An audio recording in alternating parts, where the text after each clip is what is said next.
I just want to add a totally unrelated side note that I am having the greatest cup of coffee ever while I am deep diving into thinking about this amazing unfolding of Alien Earth. If you're wondering, as I was, how many episodes are going to be in this particular season, there are going to be 8.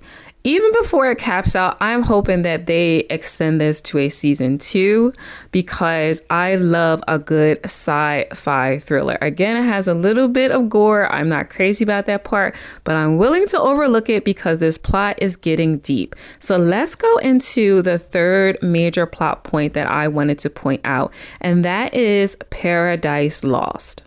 The Prodigy has everyone kind of camped out and embedded on this isolated island in the middle of nowhere.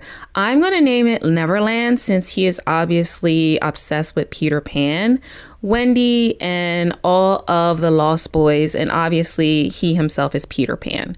So let's dive into how we can see how darkness is starting to infiltrate what is supposed to be a community of science and technological advances, and how even places that don't technically believe in, morality or immorality because it's supposed to be strictly science somehow get infiltrated by the dark corners of the universe.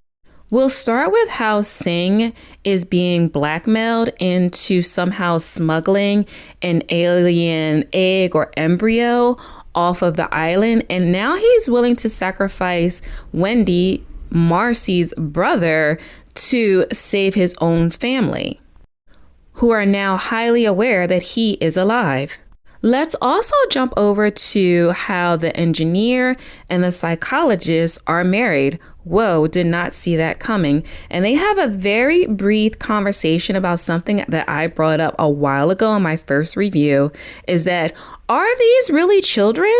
Or are these AIs imitating children? And then we've got a conundrum here. The engineer says at best we have some AIs that are imitating children. At worst, there's 6 children that are no longer alive. And the psychologist says we are not going to talk about that, which again brings back to the question, what exactly did they do during this consciousness transfer? And of course, we have the one synth who says that she's pregnant and going totally ballistic on the psychologist when she tries to counter it and deflect back to how one of the alien species tried to attack her in the lab. Paradise is falling apart quickly and quietly.